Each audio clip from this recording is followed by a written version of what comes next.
Bismillahirrahmanirrahim. Assalamualaikum warahmatullahi wabarakatuh. Kami di sini dari kelompok 6 akan menjelaskan tentang faktor manusia, interaksi manusia, komputer. Kami terdiri dari beberapa kelompok yang beranggotakan Muhammad Adam Al-Fusyari, Ganda Jakbari, Novel Afarik Ramadan, bersama dengan Wisnu Ari Chandra. Kami belum memiliki faktor manusia yang terdiri, yaitu faktor manusia mengacu pada bagaimana penggunaan berinteraksi dengan sistem, mesin, platform, atau bahkan tugas.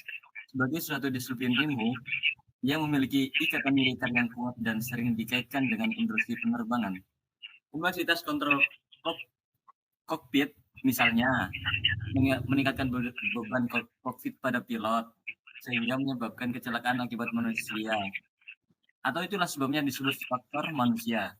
Demikian pula, pembuatan produk mencari cara untuk mengurangi beban kokpit pada pengguna. Rumusan masalah yang terdapat pada manusia yaitu yang pertama, otak manusia sudah dirancang sedemikian rupa melebihi otak mesin.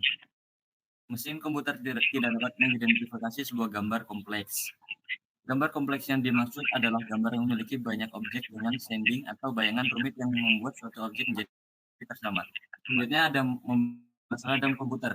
Komputer dapat menghitung banyak angka dengan cepat dan tepat, menggambar 3 dimensi, ukuran besar, serta mampu memproses jutaan data. Kecakapan manusia dan komputer. Kecakapan manusia, yang pertama ada estimasi, institusi, kreativitas, adaptasi, bisa tempat, pengolahan abnormal atau pengecualian, memori asosiatif, dan keputusan non deterministik, penggunaan pola, pengetahuan duniawi, kesalahan manusiawi. Selanjutnya, kecakapan komputer. Yang pertama ada kalkulasi akurat, dedukasi logika, aktivitas perulangan, konsistensi, multitasking, pengolahan rutin, penyimpanan dan pemanggilan kembali data, pengambilan keputusan domestik, pengolahan data, pengetahuan dominan, bebas dari kesalahan. Selanjutnya, penjelasan. Manusia memiliki memori atau episodik kumpulan informasi per bagian. Mengingatnya, pembagian semantik kumpulan informasi yang telah diketahui diintegrasi jadi satu sehingga kalau ditanya bisa menjawab dan penglihatan yang sangat jelas. Memiliki kendali penuh pada otak tapi tidak terkondenkan. Manusia juga memiliki sensor penglihatan, pendengaran, dan sentuhan. Selanjutnya 5 faktor manusia terukur.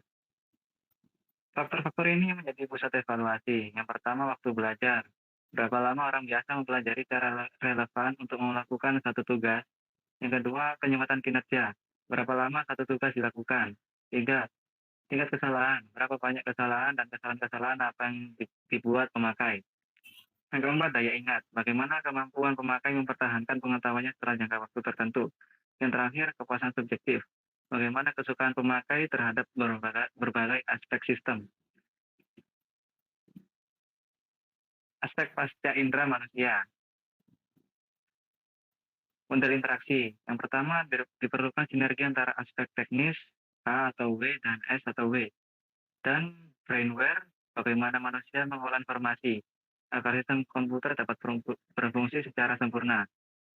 Kedua, untuk perancangan interaksi manusia sampai komputer, selain memodelkan sistem komputer, juga perlu memodelkan manusia sebagai pengolah informasi melalui komponen panca indera.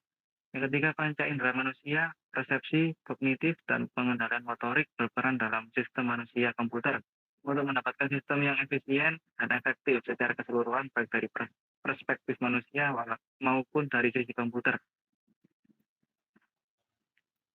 Selanjutnya, aspek penglihatan. Aspek penglihatan mempunyai 3 persepsi, yaitu psikologi warna, perhatikan efek warna. Kedua, persepsi, pilih warna yang sesuai untuk menampilkan informasi.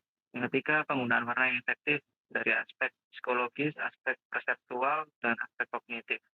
Hal yang perlu diperhatikan, yang pertama, hindarkan penggunaan tampilan simultan dengan warna tajam. Kedua, hindarkan warna merah dan hijau yang ditempatkan dan berseberangan.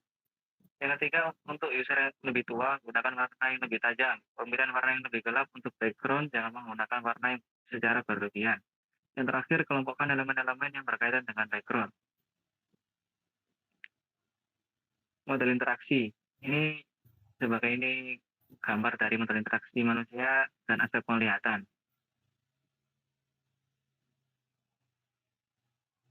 Model pengolahan visual manusia. Model pengolahan visual, yaitu ada satu sistem pengolahan visual. Segala sesuatu yang dilihat mata manusia akan diolah. Tingkat kesulitan pengolahan tergantung pada kompleksitas objek yang dilihat dan memori manusia tentang objek yang sudah ada sebelumnya.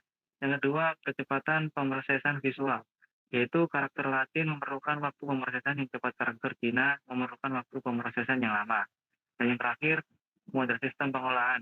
Pengolahan perseptual, kognitif, dan kontrol motorik terbagi menjadi dua, yaitu pengolahan otomatis refleks dan pengolahan secara sadar melalui bagian kognitif. Pengolahan perseptual menyediakan hubungan antar organ sensori mata, telinga, dan lain-lain ke otak. Organ sensori dibedakan menjadi tiga, yaitu pertama ikonik memori untuk stimuli visual, yang kedua ekoik memori untuk stimuli aural, yang terakhir haptik memori untuk sentuhan. Motivasi bagi faktor manusia dalam perancangan. Yang pertama, sistem yang kritis bagi kehidupan. Kedua, pemakaian industri dan komersial. Tiga, aplikasi kantor, rumah, dan hiburan. Yang terakhir, sistem eksplorasi, kreatif, dan kerjasama. Dan ini gambar dari model sistem pengolahan sebagai berikut.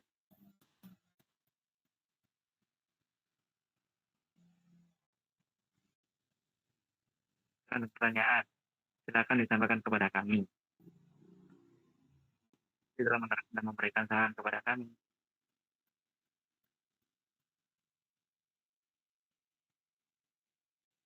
Demikian dari kelompok 6.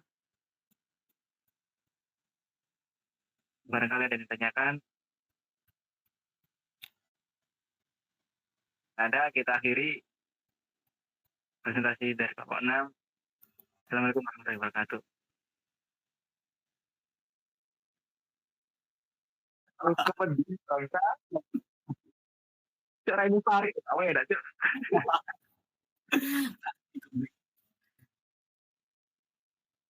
Lah, kamu gak ngomong-ngomong ya, anjing ya wis. Ya wis baba, penting mari wis. Cuk, iki maro gak ono ya.